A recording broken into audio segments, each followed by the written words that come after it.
आप देख रहे हैं अनहोनी। तो चलिए बढ़ते हैं आज की इस कहानी की ओर। 6 घंटे का लंबा सफ़र तय करने के बाद जब मैं बस से उतरा तो वक्त हो रहा था रात के 10 बजे का। दरअसल मैं अपने ऑफिस के काम के सिलसिले से इस गांव में आया हूं और कल काम ख़त्म करके रात वाली बस से वापस लौट जाऊंगा। ऑफिस से निकलते वक्त बॉस ने मुझे साफ साफ कहा था कि बस से उतरने के बाद अगर तुम्हें कोई सवारी मिले तो ठीक है, वरना हो सके तो रात बस स्टॉप पर ही गुजार लेना। जिस कारण बस से उतरते ही मेरी नज़रें इधर उधर किसी सवारी को तलाशने लगी, मगर गांव का इलाका होने के कारण वो भी इतनी रात को मुझे उस बस स्टॉप पर सिवाय उस बस के जिससे मैं आया था और कुछ भी नहीं दिखा। तो मैं चलकर वापस से उस बस कंडक्टर के पास गया और उनसे पूछा, भाई साहब ये बरगदपुर गांव का रास्ता किधर है? इस पर उस कंडक्टर ने अपने हाथों का इशारा करते हुए कहा, बरगदपुर गांव इस रास्ते से होकर जाता है, मगर भाई साहब रात को इस रास्ते पर जाना ठीक नहीं होगा, आप सुबह चले जाना। उस कंडक्टर के हाथ वाले इशारे की तरफ मैंने जब अपनी निगाहें घुमाई तो उधर एक सुनसान कच्चा रास्ता था। लेकिन मैं इन सब बातों पर विश्वास नहीं करता था और ना ही मैं डरता था, इसलिए मैंने कंडक्टर से कहा, भाई साहब मैं चला जाऊंगा, मुझे डर वर नहीं लगता। इतना बोलकर मैं आगे बढ़ने लगा। वो रास्ता काफ़ी पतला और दोनों तरफ से जंगलों से घिरा हुआ था।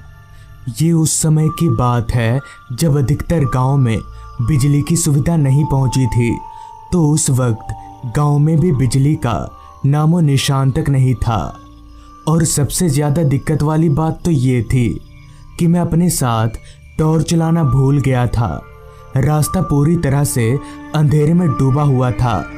दूर दूर तक उस रास्ते पर मेरे अलावा ना तो कोई इंसान दिख रहा था और ना ही कोई जानवर। अंधेरे के साथ ही साथ सन्नाटे ने भी उस रास्ते को चारों तरफ से घेर रखा था। बस आ रही थी तो बीच बीच में रात कीड़ों की आवाज़ें, जिसकी आवाज़ से ये माहौल और भी ज़्यादा सुनसान प्रतीत हो रहा था। इतने वीरान रास्ते को देखकर मेरे पैर खुद ब खुद काफ़ी तेज़ी से आगे बढ़ने लगे। चलते चलते मैं थोड़ी दूर चलाया, तभी मुझे सामने एक मोड़ दिखा। उस मोड़ को देखकर मैं हैरान हो गया कि उस कंडक्टर ने तो मुझे इस मोड़ के बारे में कुछ बताया ही नहीं था। तो अब मैं जाऊं तो जाऊं किधर? मैं जाकर उस मोड़ के सामने खड़ा हो गया और इधर उधर नज़रें घुमाकर किसी बोर्ड को तलाशने लगा ताकि मुझे रास्ते का पता चल पाए। मगर कुछ देर इधर उधर नज़रें घुमाने के बाद भी मुझे कुछ नहीं दिखा, तो मैं और ज़्यादा परेशान हो गया। अब मैं फंस चुका था और मुझे समझ नहीं आ रहा था कि मैं किधर जाऊं। तभी मुझे 2-4 आदमियों के आपस में बात करने की आवाज़ सुनाई पड़ने लगी। मैंने जब ध्यान से उस आवाज़ को सुना तो मुझे पता चला कि ये आवाज़ मेरे पीछे की ओर से आ रही है। तो मैं पीछे मुड़ा। मेरे पीछे मुड़ते ही मुझे थोड़ी दूरी से 4 आदमी चलकर मेरी तरफ आते दिखे। तो उन आदमियों को देखकर मैं काफ़ी खुश हुआ कि मैं इन आदमियों से रास्ता पूछकर चला जाऊंगा। देखते ही देखते वो चारों आदमी मेरे करीब आए, तो उनसे रास्ता पूछने के लिए जब मैंने उनके चेहरे की तरफ देखा तो मेरे होश उड़ गए और मेरा सर एकदम से घूम गया, क्योंकि उन चारों का चेहरा एक था। मगर ये तो मुमकिन ही नहीं है, 4 आदमियों का चेहरा एक बराबर कैसे हो सकता है? फिर जब मैंने अपनी निगाहें उन चारों के शरीर की तरफ घुमाई तो मेरे शरीर का सारा खून एकदम से सूखने लगा, क्योंकि उन चारों का शरीर भी एक जैसा दिख रहा था। और तो और उन चारों के पैर उल्टे थे। ये देखकर मुझे पता चल गया कि ये कोई इंसान नहीं है बल्कि भूत हैं। अभी मैं डर से कांप ही रहा था कि तभी उन चारों आदमियों का सर धड़ से अलग होकर हवा में उड़ने लगा। ये देखकर मेरा कांपता शरीर और जोर जोर से कांपने लगा। इससे पहले कि वो भूत मुझे मार देते कि तभी मैंने एकदम से दौड़ लगा दी और दोनों रास्तों से दाएं वाला रास्ता पकड़कर भागने लगा। भागते वक्त मेरी निगाहें खुद ब खुद पीछे मुड़कर उन भूतों को देख रही थीं कि कहीं वो चारों भूत मेरा पीछा तो नहीं कर रहे हैं। तो हाँ, सच में वो चारों भूत चलकर मेरे पीछे आ रहे थे। और एक बात हैरान करने वाली ये भी थी कि मैं भाग रहा था और वो चारों भूत चलकर मेरे पीछे आ रहे थे, मगर फिर भी मैं उनसे काफ़ी आगे नहीं निकल पा रहा था। लेकिन फिर भी मैंने हिम्मत नहीं हारी और अपने कदमों को और तेज भगाने लगा, ये सोचकर कि मेरी मौत मेरा पीछा कर रही है। भागते वक्त डर के कारण मेरी आंखें बार बार बंद हो जा रही थीं, जिससे किसी भी चीज़ से टकराकर मेरे गिरने का खतरा बढ़ जा रहा था। मगर मुझे ये भी पता था कि अगर मैं गिरा तो उसी वक्त ये भूत मेरा काम तमाम कर देंगे।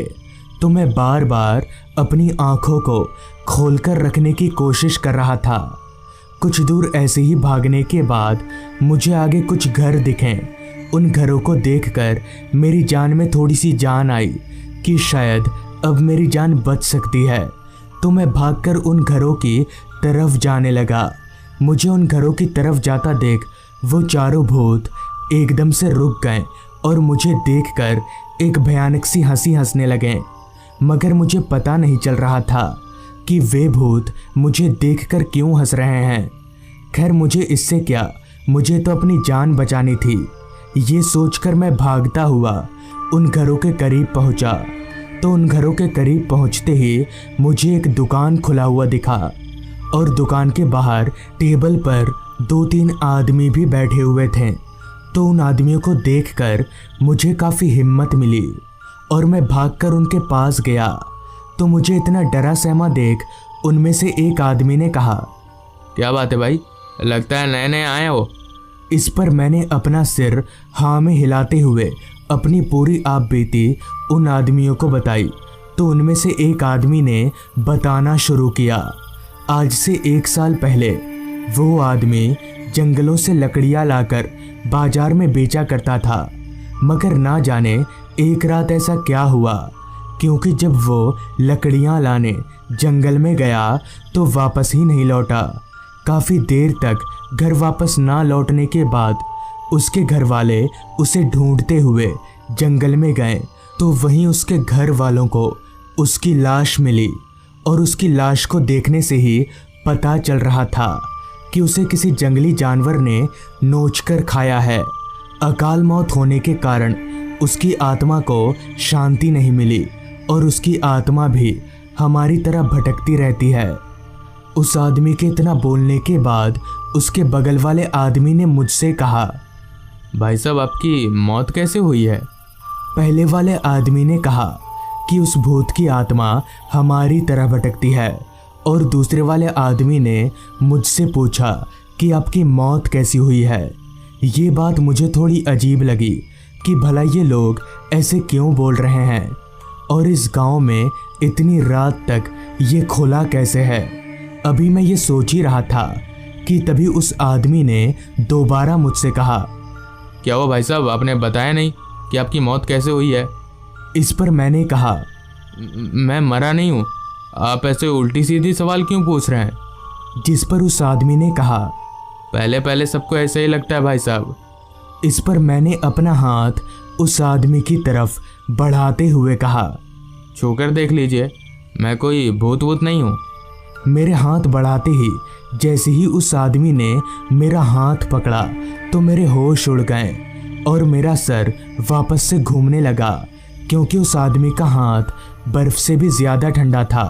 मगर ये कैसे हो सकता है, किसी जिंदा इंसान का शरीर इतना ठंडा कैसे हो सकता है। अभी मैं ये सोच ही रहा था कि तभी वहाँ मौजूद सभी लोगों का चेहरा एकदम से बदलने लगा। उनमें से किसी का चेहरा जला हुआ था तो किसी का चेहरा पूरी तरह से कुचला हुआ। ये देखकर मैं समझ गया कि वो सब भी भूत हैं। अब मैं अपने बचने की उम्मीद खो चुका था और मैंने अपने आप को मरा हुआ मान लिया था कि तभी डर के कारण मेरे आंखों के सामने सब कुछ काला पड़ने लगा और मैं वहीं पर बेहोश हो गया।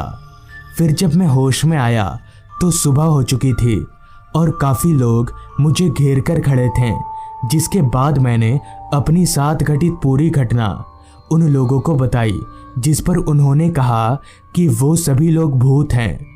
दिन को वो सभी उसी दुकान पर बैठे हुए थे। मौसम बरसात का था तो सुबह से ही बारिश हो रही थी कि तभी अचानक उस दुकान पर बिजली गिर गई, जिससे उन सभी की मौत हो गई। तब से उनकी आत्मा यहीं पर भटकती है। तो दोस्तों, ये थी आज की कहानी।